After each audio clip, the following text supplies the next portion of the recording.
Alors bonjour à tous, bienvenue sur dailyfx.fr, bienvenue au Good Morning Euro Dollar. Nous sommes le mercredi 24 août 2016. Sous vos yeux, l'avertissement sur les risques liés au trading.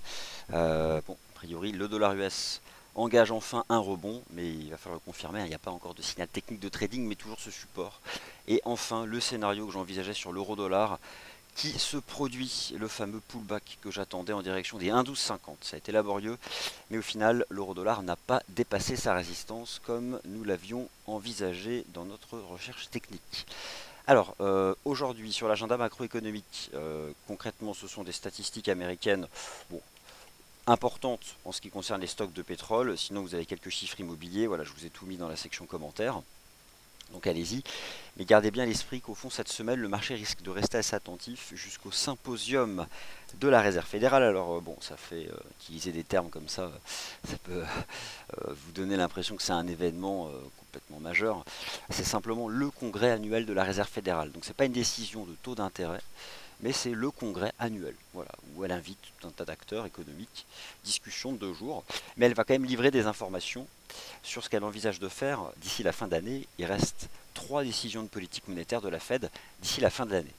Alors, négocier sur marge sur le marché des devises ou via des produits CFD comporte un risque élevé et ne peut être recommandé à tout investisseur. Vous devez être conscient des risques associés au marché d'échange et aux produits CFD. Et enfin, n'oubliez pas que trader sur marge comporte donc ce risque élevé, car cela peut générer des pertes qui dépassent votre capital de trading. Alors parlons peu, parlons bien. Voilà le graphique que je vous montre depuis mon retour lundi. Ça a mis un peu de temps et c'est pas encore gagné.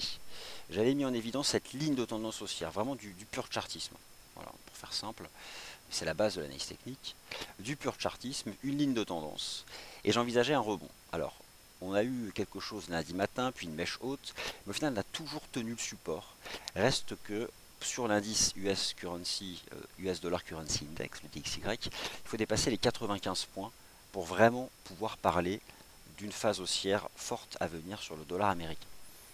Alors, on va couvrir les paires majeures, hein, vous assistez au Good Morning Euro Dollar.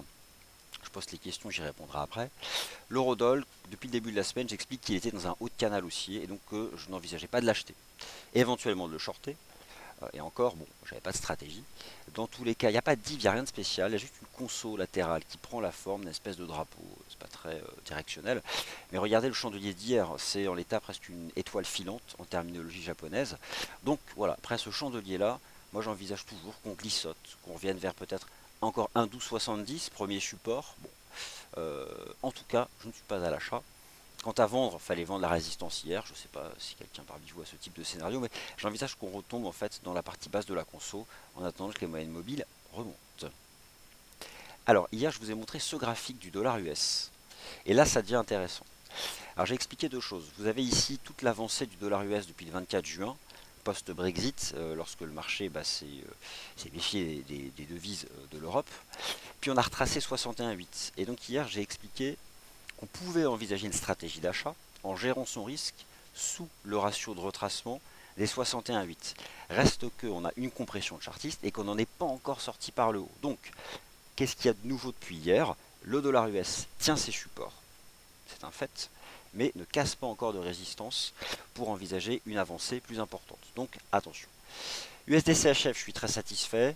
Je vous ai proposé 7 vues de marché en début de semaine, à savoir une ligne pénétrante haussière en chandelier japonais au-dessus de ce support. Ça a mis du temps. Vous avez ici des objectifs de cours proposés par les expansions de Fibonacci. La première a été faite. Ça continue de monter. C'est pas très directionnel, mais j'envisage toujours que l'on rejoigne le 61,8 à 0,9660. Alors, on va continuer sur les paires en dollars avant de regarder autre chose. Le GBP USD, toujours ce triangle symétrique. Je pense que lorsqu'on aura testé la partie haute du triangle symétrique, ça va vendre. Surtout que la moyenne mobile à 50 jours arrive sur les cours. Donc encore un peu plus haut. Euh, disons 1,3250. Bon, là, on continue la petite avancée légère.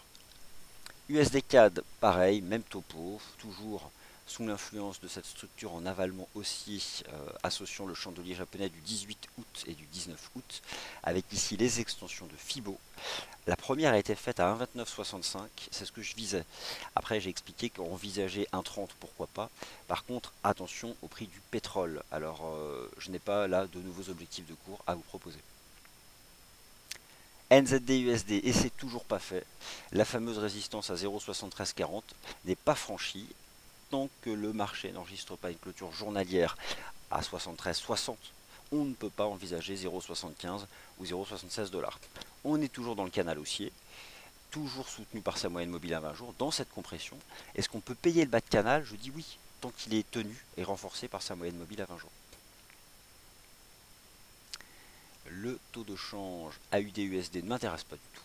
Se replie à court terme comme l'euro-dollar et devrait se replier davantage, mais dans des marges étroites. J'ai pas de scénario précis.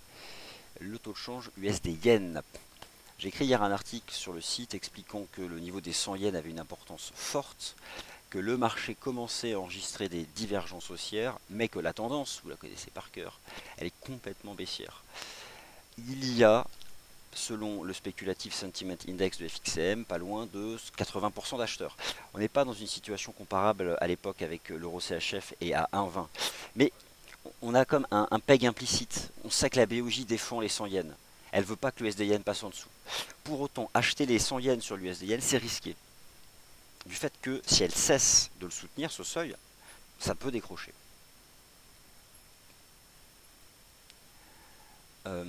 Parmi les paires majeures, Eurodoll, NZD-USD, USD-CAD, GBP-USD, USD-Yen, je crois que j'ai tout fait.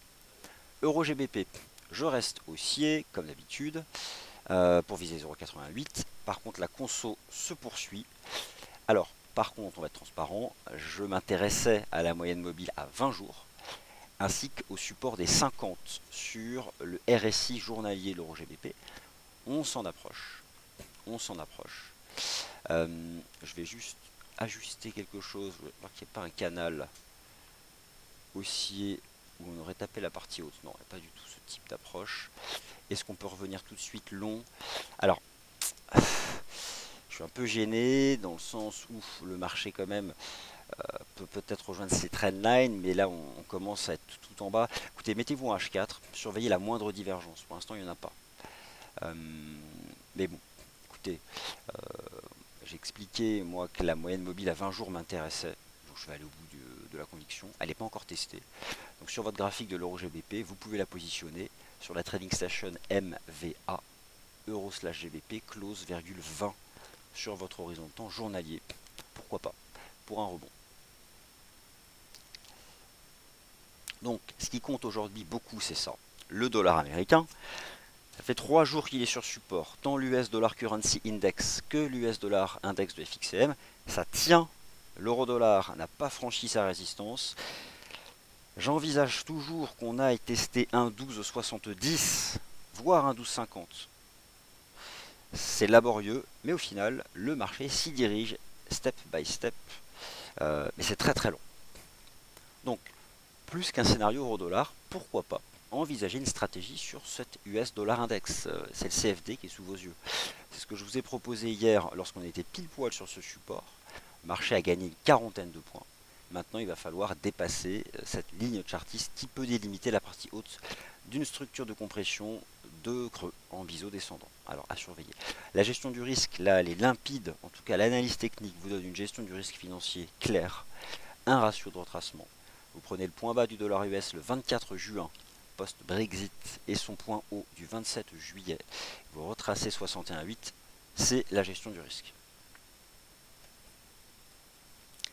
Aujourd'hui, ce mercredi 24 août, des statistiques macroéconomiques aux États-Unis à 15 h, l'indice FHFA du prix des maisons, statistiques de second rang.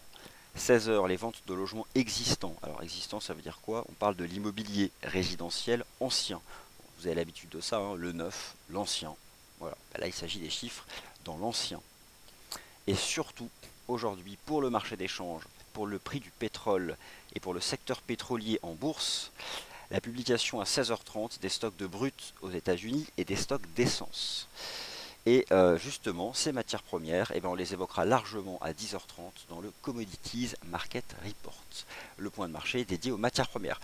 Euro-dollar, je vise 1,1270 dans l'immédiat. Merci d'avoir été attentif au Good Morning Euro-Dollar.